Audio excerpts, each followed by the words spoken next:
이렇게 전십자인대 질환이 있을 때 처음 진단부터 그리고 수술 그리고 재활 관리까지 그 일련의 과정을 한번 쭉 보셨는데요. 어떻게 이해하는 데 많이 도움이 되셨을지 모르겠습니다. 제가 진료를 보면서 여러 가지 이제 질문들을 받게 되는데 가장 많이 받게 되는 질문들을 위주로 해서 한번 같이 공유를 해보면 보호자분들께도 충분히 도움이 될 것 같아서 이 슬라이드를 한번 준비를 했습니다. 첫 번째 질문부터 볼게요. 부분 파열일 때도 수술이 필요한가요? 정말 많이 듣는 질문인데요. 부분 파열일 때도 수술이 필요한가요? 사실 여기서는 어떤 수술이 있느냐에 따라서 답이 좀 달라질 텐데 제 경우에는 TP로를 한다고 한다면 수술은 해주시는 게 좋습니다. 왜 부분 파열일 때도 수술을 해야 될까요? 그 근거는 무엇이냐면 부분 파열이 진단이 됐으면 사실은 이 아이가 점점점 진행이 돼서 완전 파열까지 가게 되는 것은 사실은 시간 문제입니다. 살고 있는 동안에 언젠가는 일어날 일이라는 거죠. 거의 대부분이 그렇기 때문에 부분 파열이 진단이 됐으면 언젠가는 완전 파열이 될 텐데 그러고 있는 동안 퇴행성 관절염은 계속 더 진행이 될 거고 무릎 관절염 상태가 안 좋으면 나중에 수술 후에도 예후에도 영향을 미칠 수가 있겠고요. 완전 파열이 됐을 때는 아까 경골 전방 밀림 현상이 생기면서 반월판 손상도 같이 동반이 될 수 있겠다라고 말씀을 드렸었죠. 그렇게 반월판이 손상이 된 다음에 수술을 하는 것보다 그 전에 수술을 해서 예방을 한다면 당연히 더 좋은 결과를 가져올 수밖에 없을 겁니다. 그래서 부분 파열만 있다 하더라도 미리 TP로를 이용해서 교정을 해준다면 경골 관절면이 완만해졌기 때문에 이것만으로도 전십자인대에 가해지는 부담은 좀 줄어들어서 완전 파열로 진행되는 기간도 조금 더 늘릴 수가 있겠고요. 만약에 점점점 진행이 돼서 완전 파열까지 진행이 됐다 하더라도 이미 교정이 되어 있는 상태이기 때문에 관절 불안정성은 생기지가 않겠죠. 그래서 장기적으로 봤을 때는 더 좋은 결과를 가져오기 때문에 부분 파열만 진단됐다 하더라도 TPA로 수술을 해주시는 것을 저는 권장을 드립니다. 하지만 인공인대를 이용한 수술법은 사실 그닥 큰 역할을 하지는 못하기 때문에 이 부분 파열일 때의 수술은 TPA로로 진행을 하셔야 된다라고 말씀을 드릴 수 있을 것 같아요. 두 번째로는 한쪽이 파열되면 반대쪽도 파열될 수 있나요? 이것도 정답은 예스입니다. 한쪽이 파열되면 반대쪽도 파열이 될 수 있습니다. 이것은 이 전십자인대 질환의 원인 자체가 어떤 특정 외상으로 인해서가 아니라 유전적인 부분들도 많이 영향을 미치고 이 환자 개인의 어떤 비만도라든지 이런 특성 같은 것들이 종합적으로 영향을 주는 것이기 때문에 한쪽에 문제가 생긴다면 당연히 반대편도 문제가 생길 가능성이 꽤 높습니다.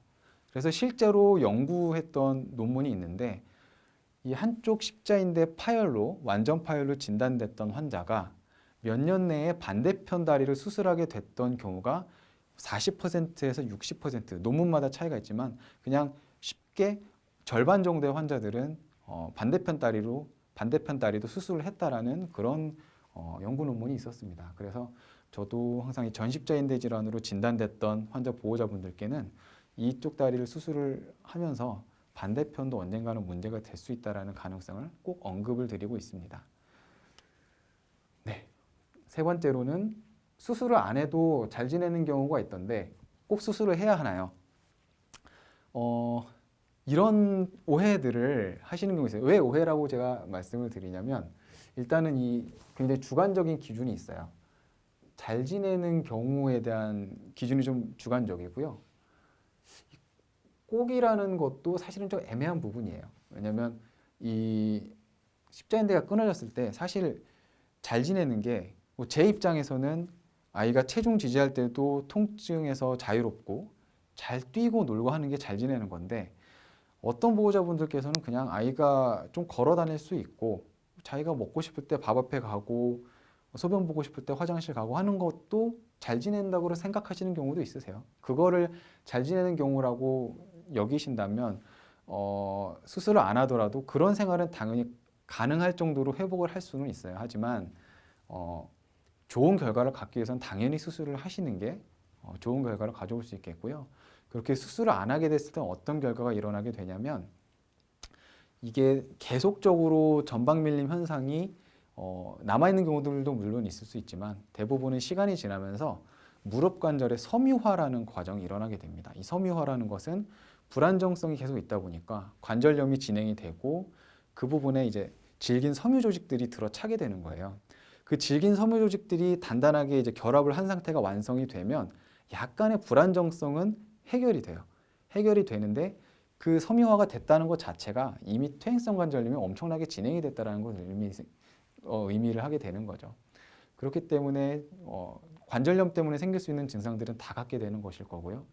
결코 이제 좋은 삶의 질이라고 할 수 없다라고 저는 생각을 합니다. 그래서 잘 지내는 경우라는 것에 있어서 약간의 이제 오해가 있을 수 있고, 꼭이라는 부분도 저는 아이가 잘 지내는 것을 최고의 목표로 생각을 하지만 이제 보호자분들의 어떤 뭐 여러 가지 사정들에 따라서 이제 꼭 해야 되느냐라고 한다면 뭐 세상에 꼭이라는 건 없죠. 특히나 이 정형외과 질환을 뭐 치료하지 않는다고 해서 아이가 뭐 목숨을 잃게 되면 그런 건 아니기 때문에, 물론 이제 그런 부분에 있어서는 꼭이라고 제가 강요를 드릴 수는 없지만 의뢰 당연히 좋은 결과를 위해서라면 수술을 하시는 거를 권장을 드리고 있습니다.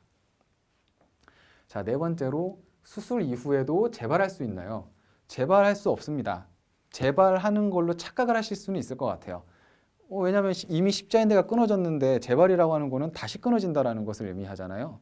근데 이제 이미 끊어졌던 게 또 끊어지는 거는 있을 수 없는 일이고, 수술을 했지만 다리를 절기 때문에 얘가 뭐 십자인대가 그때 안 좋았었는데 다시 재발한 거 아니야? 라고 이제 잘못 이해를 하시는 경우가 있을 수는 있을 텐데요.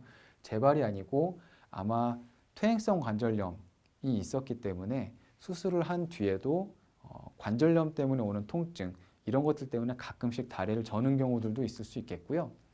뭐 수술 이후에 회복되는 과정에서 뭐 모든 100% 완벽한 수술은 없습니다. 약간의 합병증은 당연히 동반될 수 있기 때문에 그런 합병증 때문에 다시 다리를 저는 경우가 아닌지 그런 것들을 확인 위해서 병원에서 한번 검사를 받아보실 필요가 있겠다라고 말씀을 드릴 수 있을 것 같아요. 마지막으로 수술 이후에 재활치료가 꼭 필요한가요? 여기서도 꼭이란 단어가 들어갔는데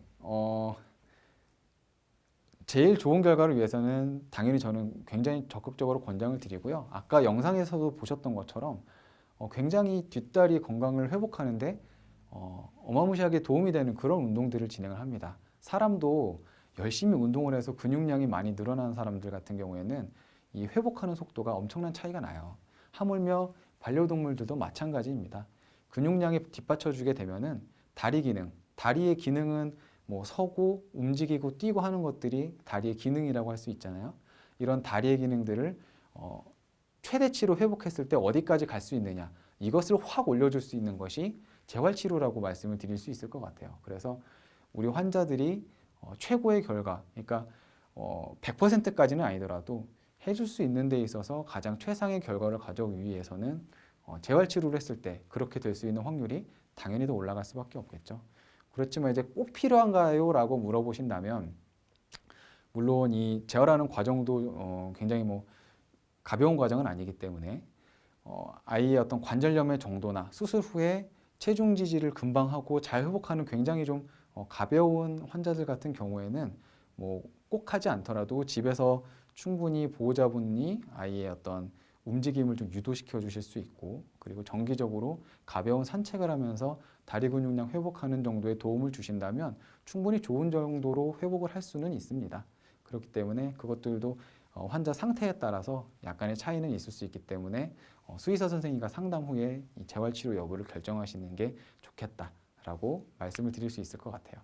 지금까지 무릎 관절에 대한 구조, 그리고 대표 질환들, 그리고 전십자인대 질환, 그리고 그 수술법인 TPA로 재활치료까지 한번 알아봤습니다. 경청해 주셔서 감사합니다.